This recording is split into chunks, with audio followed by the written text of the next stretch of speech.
Eu, José Pedro da Rocha Neto, afiliado ao Clube de Engenharia e Arquitetura de Londrina, bem como ao Sinduscom, também de Londrina e região norte.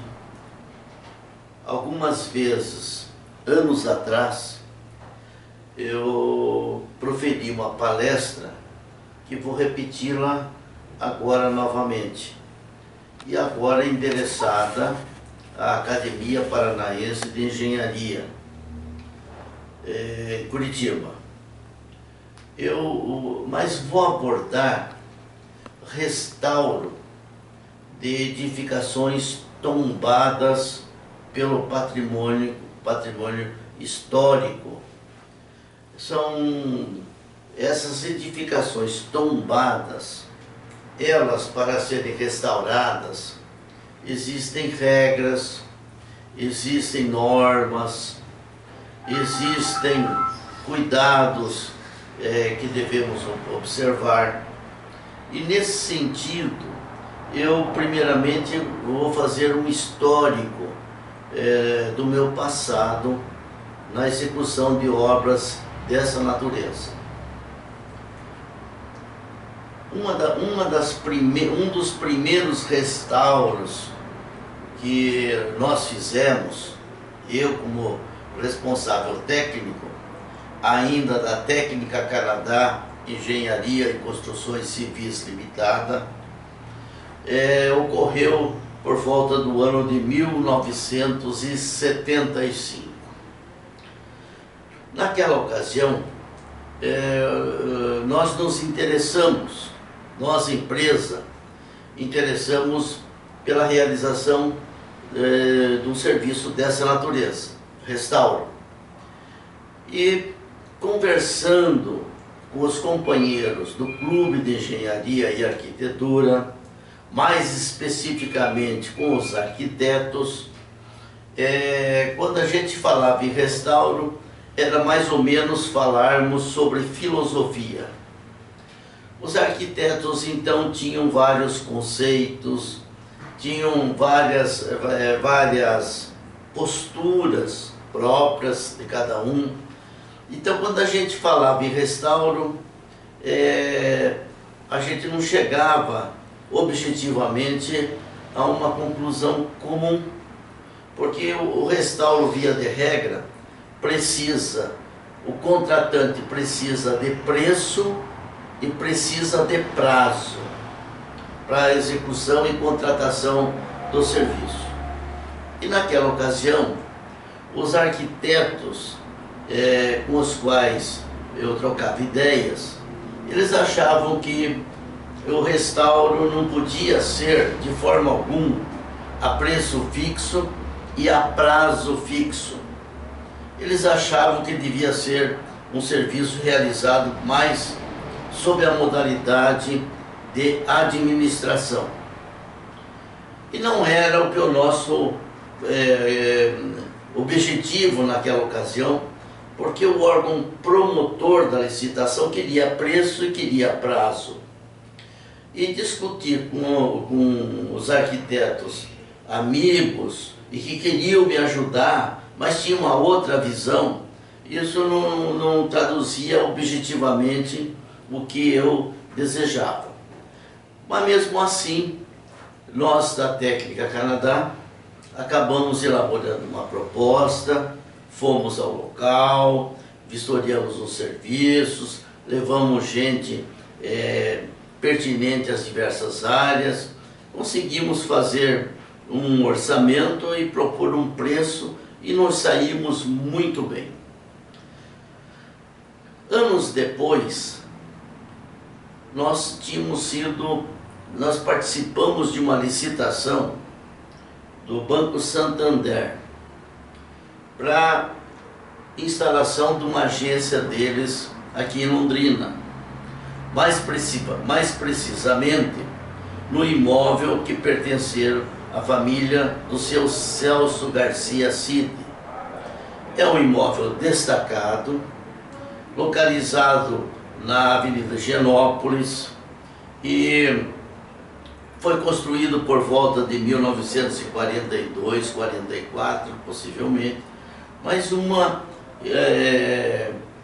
edificação que o seu Celso, que era uma pessoa, um dos donos da aviação Garcia, aqui em Londrina, na época que nós fomos consultados pelo Banco Santander, o mesmo já havia falecido, e a família do mesmo resolveu alugar o imóvel. E o interessado foi o Banco Santander. Quando nós estávamos para iniciar os serviços, a senhora Beatriz, filha do seu Celso Garcia Cid, procurou o banco,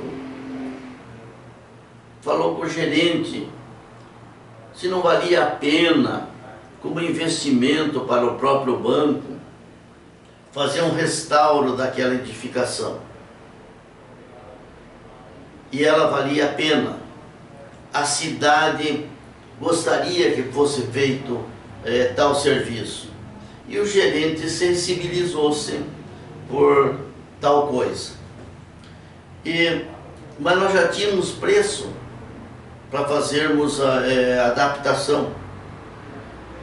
E o gerente sensibilizou-se, entrou em contato com a diretoria do Banco Santander de São Paulo e expôs os fatos, e o pessoal do Santander motivou-se a fazer um restauro dessa edificação, uma edificação muito bonita, e nos convocou.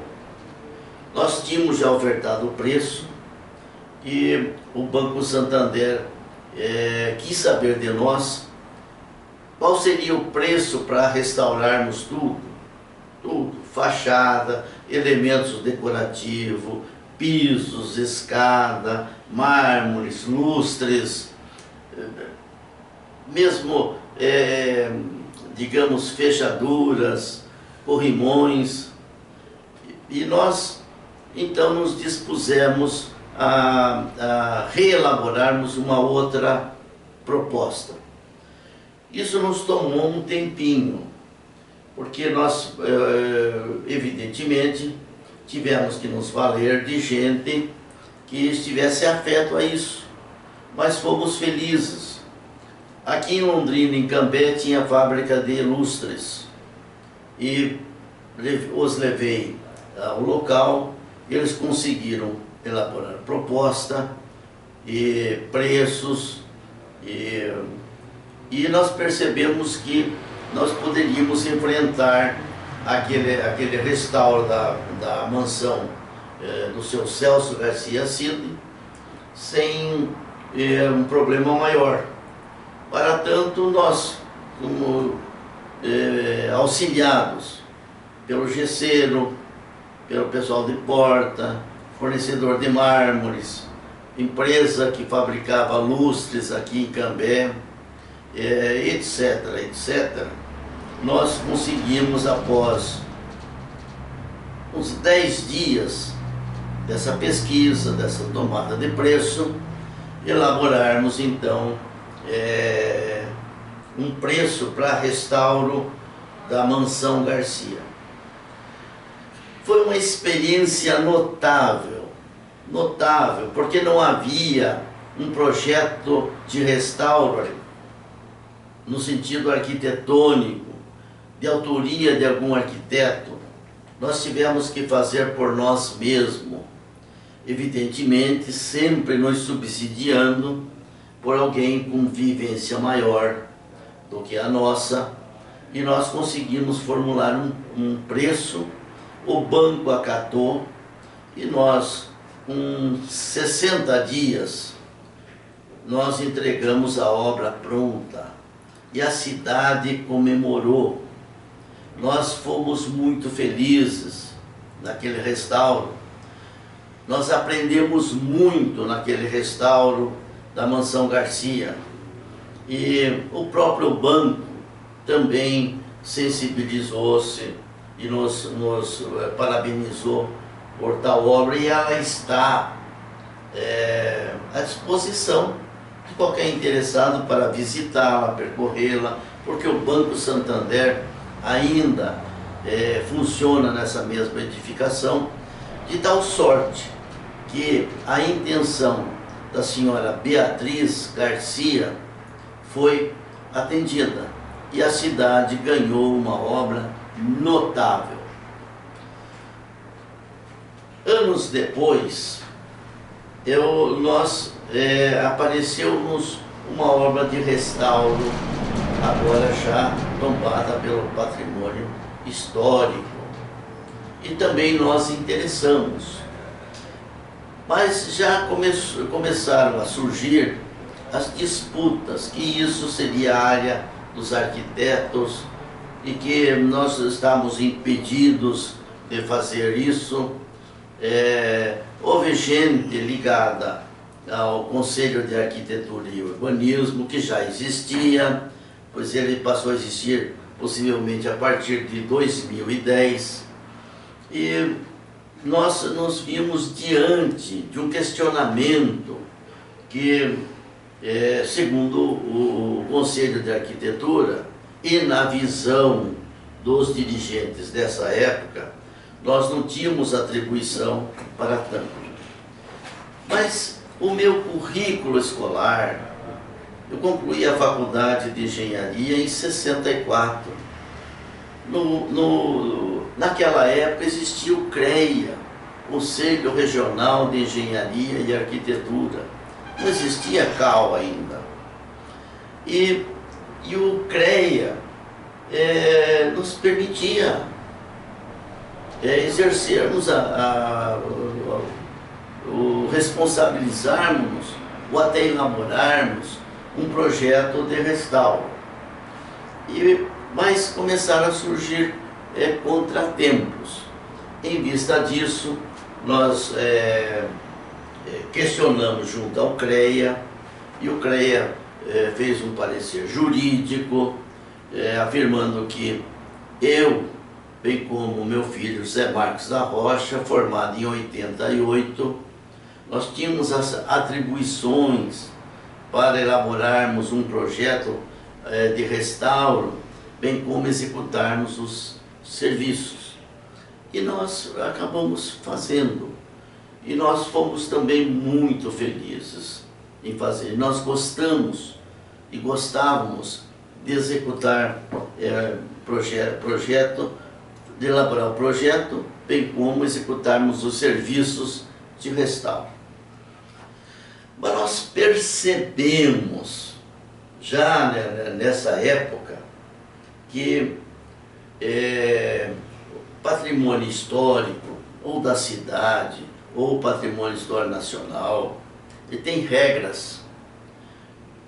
Aí, só para dar um exemplo, em Curitiba, tinha aquela edificação do Palácio Avenida, construída por seu Félix Meri por volta de 1925, 1927, situado na Rua 15.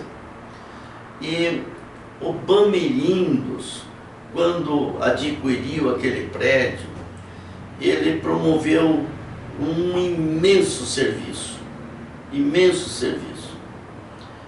mas basicamente ele alterou a parte interna daquela edificação e preservou a parte externa, de tal sorte que existe hoje uma prevalência dessas edificações históricas que se situam nos centros das cidades e que servem comercialmente para outras atividades, a preservação das paredes perimetrais. E o miolo da edificação, via de regra, sofre completamente uma atualização, uma outra obra, etc, etc. E nós também acabamos nos inteirando desse tipo de coisas. Evidentemente, essas edificações históricas maiores, na área, digamos, preservada pelo patrimônio histórico da cidade, Existem as edificações comerciais maiores e existem as edificações residenciais menores. As maiores, evidentemente, preservando-se as fachadas, pode-se fazer uma intervenção significativa no miolo das mesmas. No entanto, nas edificações menores, eu dou um exemplo apenas, a casa dos avós da minha esposa Marilene, um predinho situado na Praça Tiradentes, da Rua do Rosário com a Praça Tiradentes. É um predinho de 3 andares, a exemplo de muitos que ali existem, e está em 3ª ou 4ª geração. Ele degradou-se bastante, mas não foi o único predinho. Na Praça Tiradentes tem várias edificações desse tipo, e que os, digamos, descendentes das pessoas que edificaram aqueles predinhos nos anos de 1920, 1930, hoje sequer tem condições econômicas de fazer um restauro, embora a prefeitura exija. E não é fácil, porque via de regra são edificações muito estreitas, embora tenham 3 ou 4 pavimentos. Mas nós continuamos insistindo na execução de restauros.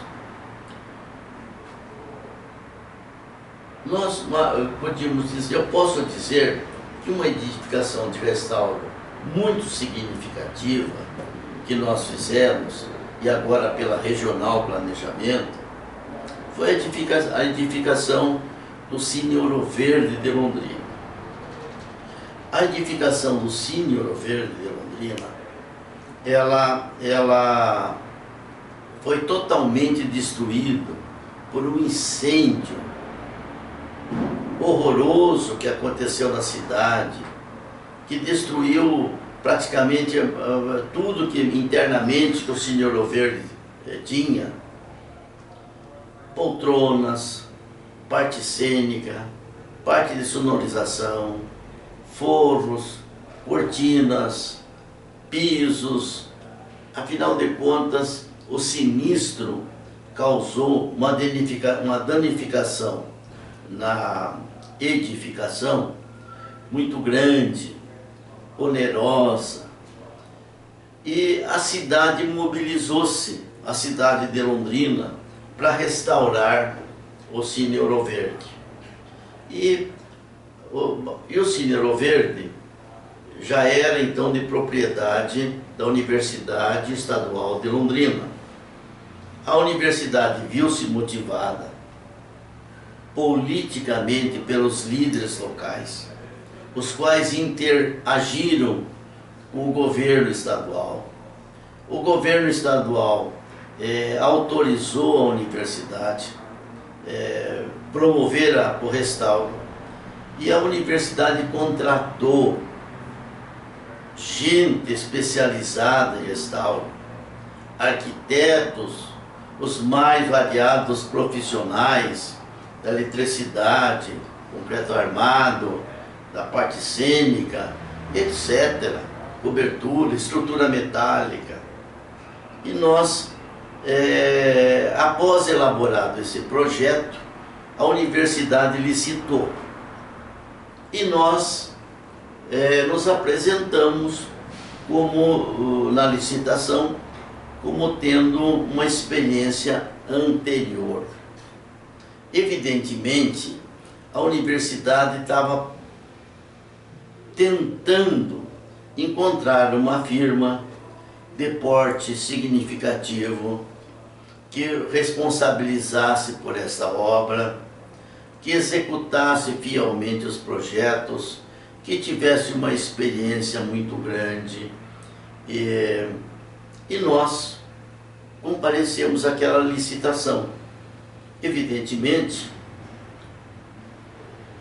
em valor, digamos, em condições inferiores às que se interessaram principalmente. Mas nós demonstramos serviços anteriores e o nosso preço era muito competitivo. Em vista disso, embora houvesse questionamento de parte de outras empresas participantes, nós fomos, digamos, acatados pela Universidade Estadual de Londrina e nós acabamos realizando esse restauro. Foi um restauro muito grande, de valor econômico muito grande da mesma forma, de alta responsabilidade. E isso nos credenciou, isso permitiu formação de melhores quadros dentro da nossa empresa e nós nos credenciamos para outros serviços.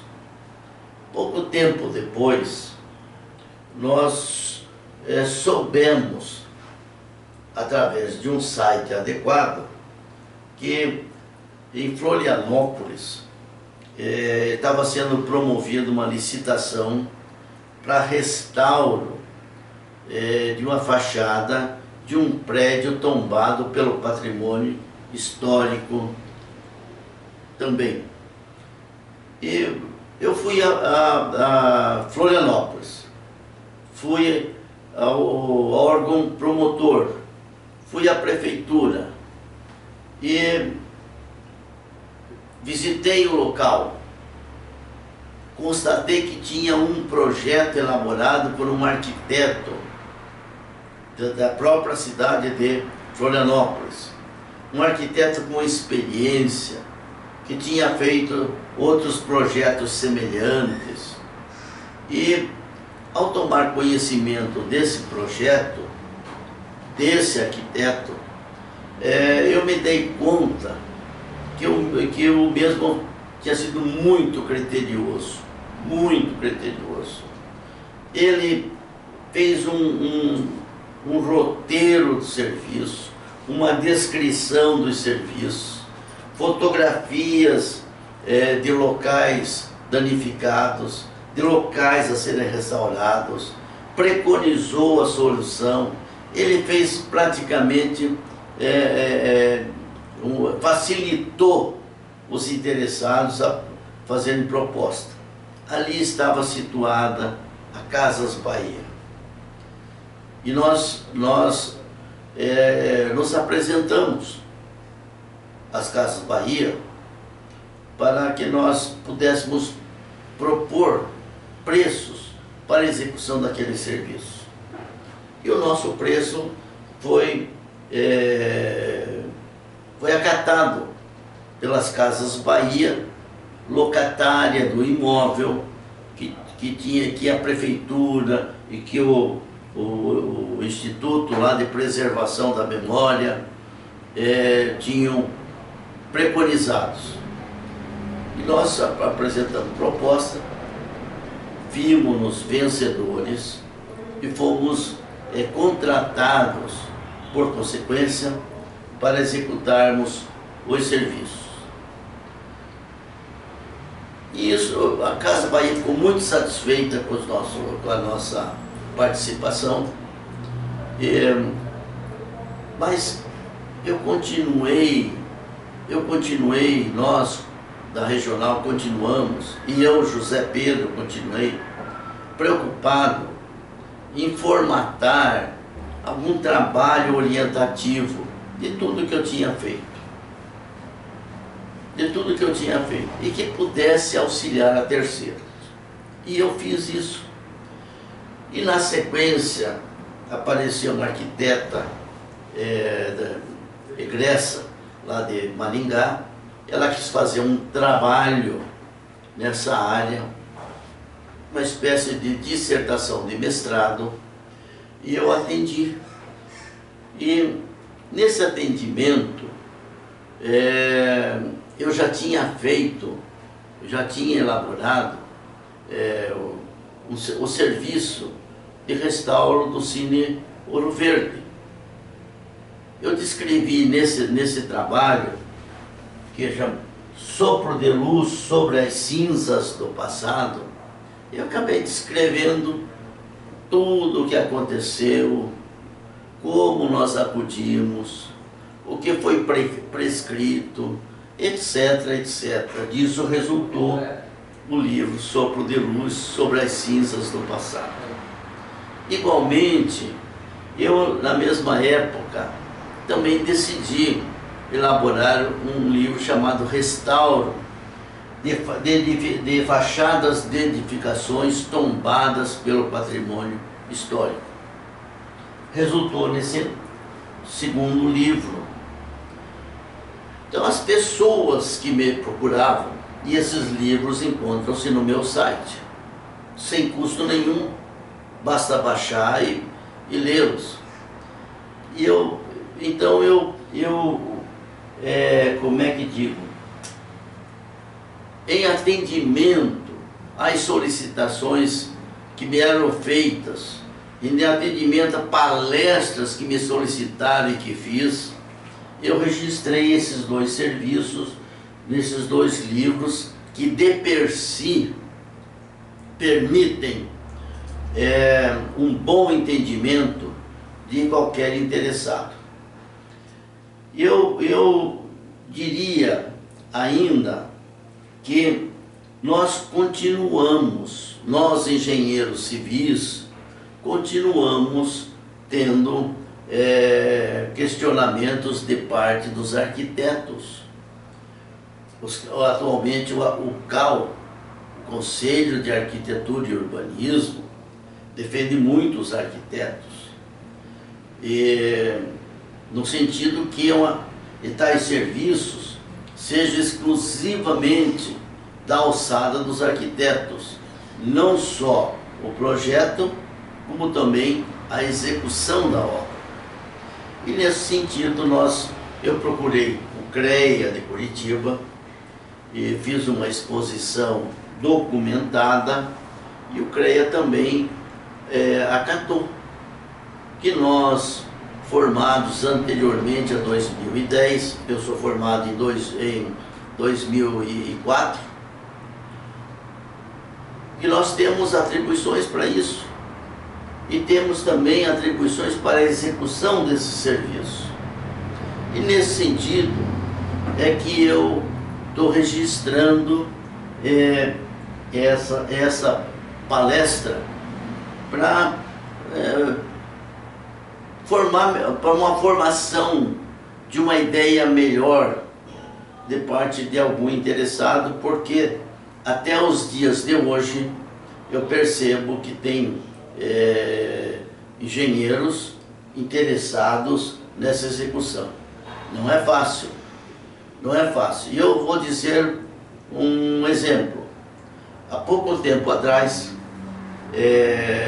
lá em Antonina, tinha o antigo armazém dos Macedo, antigo armazém que depositava erva mate, e dali era exportado para a Europa, para outros cantos, para a América do Sul, para o Uruguai, para a Argentina. E a cidade de Antonina motivou-se a restaurar esses armazéns que pertenceu à família Macedo. Mas também, basicamente, preservou-se só as paredes perimetrais. A parte interna é uma modernidade incrível e nada tem a ver com o passado. Ali tem área de convivência, tem área de alimentação e refeição ao lado. E nós, Regional Planejamento, evidentemente, tínhamos todas as condições técnicas e econômicas também de executarmos tal serviço. Porém, foi uma discussão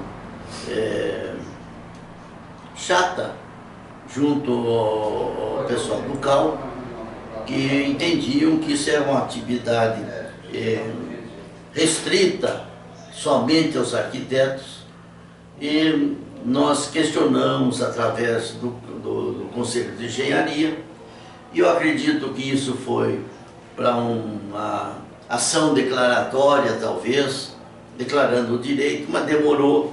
Quando saiu o resultado, a obra já tinha sido contratada e iniciada. Então, o objetivo dessa palestra é colocar os meus companheiros de engenharia, da construção civil, a par disso e motivá-los, se tiverem interesse, a questionarem, porque eu acho que nós engenheiros podemos contribuir muito com isso. Eu não estou secundarizando os arquitetos, de forma alguma, Mas também percebe-se, eu percebo que muitos projetos feitos estão mais na área da filosofia do que da praticidade, sem querer ofender a quem quer que seja. Mas o sentido dessa minha palestra, endereçada ao Clube de Engenharia, ao Sinduscom, à Academia Paranaense de Engenharia, tem apenas o intuito de despertar a atenção de novos companheiros que possam também participar de restauro de edificações tombadas pelo patrimônio histórico nacional. Objetivamente, os livros eles respondem melhor, eles têm maiores detalhes, eles têm desenhos, eles têm fotografias, eles são muito instrutivos. E nesse sentido é que eu me atrevo a efetuar essa presente palestra pequena, endereçada ao CEAL, Sinduscom e à APE. Mas numa síntese mais objetiva de tudo isso, para que ninguém precise ficar lendo durante horas e horas e horas os livros, ou estudando, numa síntese mais prática, eu resolvi expor, digamos assim, 5 pontos de vista para tornar a palestra mais sucinta e mais objetiva. Para iniciarmos uma obra de restauro, antes de tudo precisamos inspeção técnica da obra, objeto do restauro, e a identificação dos problemas, trincas, fissuras, estabilidade da obra, solidez da edificação, reforços ou não, etc. Bem como a existência ou não de projetos pertinentes à mesma e devidamente arquivados na municipalidade. Atualmente, admite-se para prédios comerciais, que já vem funcionando há anos, apenas o restauro das partes externas da edificação, permitindo-se a parte interna uma adequação melhor, moderna, para um bom funcionamento comercial. Em seguida, nós temos de observarmos se a edificação existente atende ou não à legislação da Prefeitura Municipal, da concessionária de luz, da companhia telefônica, da concessionária de água, do corpo de bombeiros, etc, etc. Portanto, é uma das primeiras coisas que nós temos que observar. Em seguida, se os serviços de restauro referem-se somente à fachada ou à obra toda. Normalmente os serviços de restauro atendem somente à fachada, paredes perimetrais e cobertura, Porém, existem casos que o restauro envolve toda a edificação. Na sequência, deverá ser feita uma atualização do projeto arquitetônico da edificação e identificação das partes ou setores da mesma que deverão ser restaurados, bem como as partes que terão de ser alteradas para se adequarem ao novo uso. Na sequência, nós temos de identificar todos os pontos, áreas ou setores da edificação que deverão ser objetos de restauros, com fotografias ou desenhos, e em seguida efetuarmos cadernos de encargos e especificações dos serviços e materiais a serem envolvidos na obra. Quando nós fazemos isso, identificando todos os problemas, se há recalque, se tem fissura, trincas graves, problema de solidez, problema de estabilidade, como é que nós vamos refazer, se temos elementos no mercado para efetuarmos o devido restauro. Geralmente não temos as mesmas peças, as mesmas fechaduras, a mesma madeira. É um serviço de uma grande pesquisa, mas isso faz parte do escopo. Depois temos um caderno de encargos, para sabermos qual é o encargo do contratante, qual é o encargo sujeito ao contratado, e outro, especificação de serviços. Normalmente, pode ser ao local tirarmos fotografia e pela fotografia especificarmos como fazer aquele serviço. Mas existem casos que nós temos substituição de peças e essas peças não existem mais no mercado. E, via de regra, a gente tira um pedaço de uma peça existente e fazemos na obra. Não é tarefa fácil, mas também não é impossível. E isso acontece muito. Nós fizemos em Florianópolis, na própria obra, muitos detalhes, adornos, etc. E conseguimos, com gente especializada, após colocada, não se identifica o que é o novo e o que é velho, ficou todo homogêneo. Então, na execução da obra, esse de restauro, nós fizemos em detalhe, fiz em detalhe cada serviço, o que foi constatado, a preconização da execução, como foi a execução, etc, etc. Se nós tivermos o caderno de encargos, evidentemente, o que cabe ao contratante ou contratado, nós também podemos fazer caderno de especificação dos serviços, embora eu já tenha falado aqui.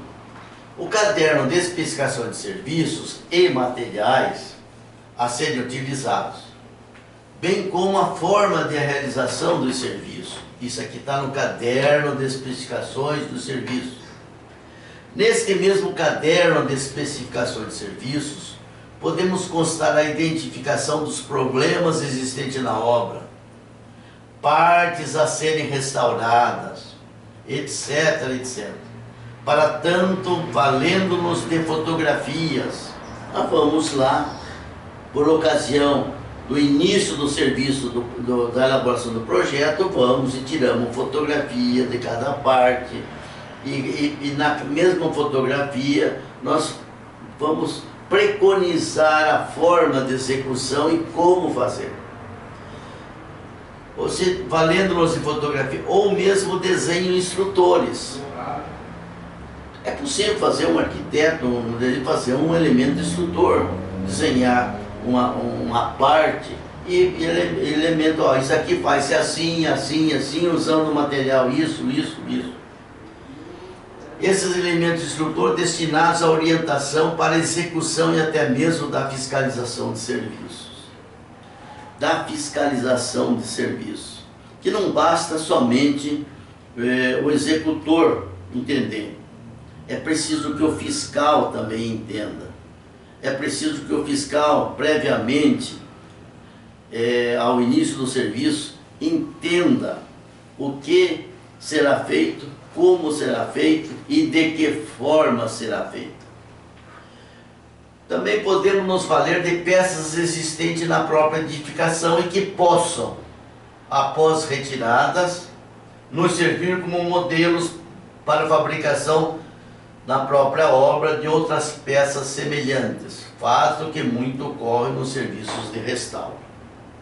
Nesses serviços de restauro, de edificações tombadas pelo patrimônio histórico, essas edificações, via de regra, nasceram lá por volta de 1880, 1890, 1900, 1910, 1920. Elas, via de regra, estão numa zona marítima, que o país começou a prosperar, via de regra, na região litorânea, Salvador, Pernambuco, Rio de Janeiro, São Vicente, preferencialmente na zona litorânea, encontramos o Brasil mais antigo, embora não seja a regra. Então, a via de regra nessas regiões, a areia, ela é muito salinizada, e a areia compromete muito. A areia compromete a edificação estrutural em ferro armado.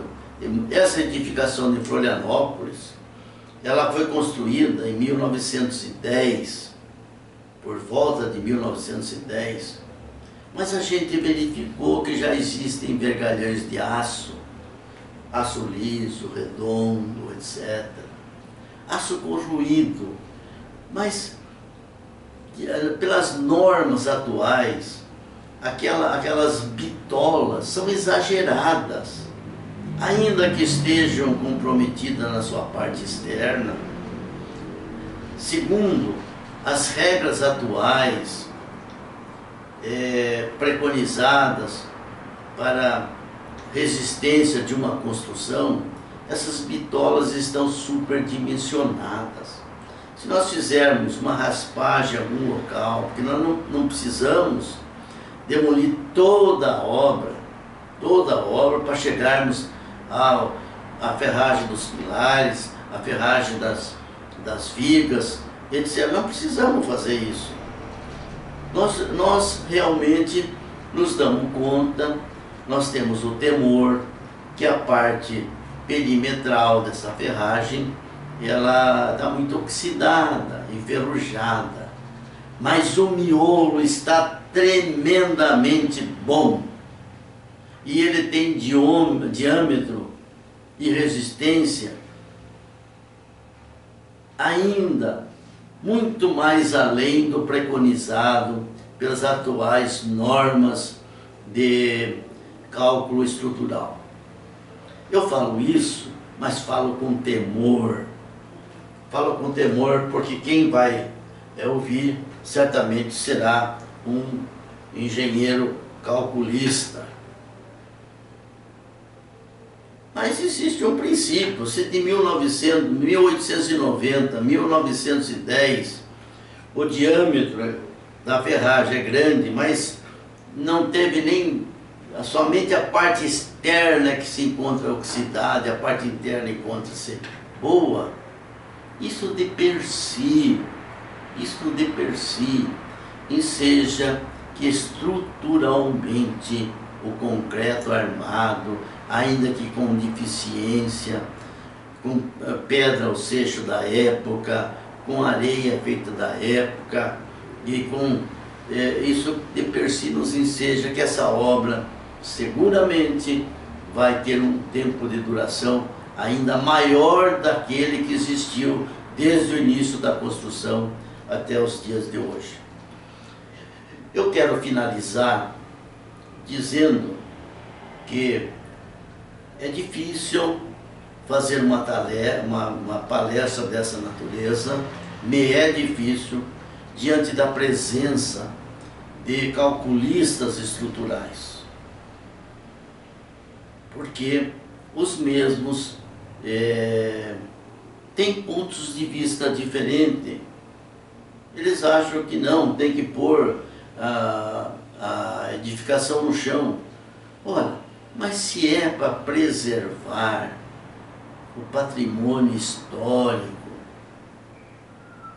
existente na cidade, existente na região, eu preciso demolir aquele patrimônio, aquela edificação e fazer uma outra nova? De jeito nenhum. Isso não tem acontecido em obra alguma. Em obra alguma. Então, meus amigos, eu estou elaborando essa palestra para que fique devidamente arquivada no CIAL, no Sinuscom, no NAPE, para uma orientação melhor aos nossos companheiros no futuro, ou de aqui em diante. E por essa razão é que eu me atrevi a registrar em livro o restauro do Cine Ouro Verde e a registrar em livro o restauro da fachada de uma edificação muito antiga existente em Florianópolis. E nesse livro também eu registrei o restauro da edificação da Mansão Garcia em Londrina. Muito obrigado.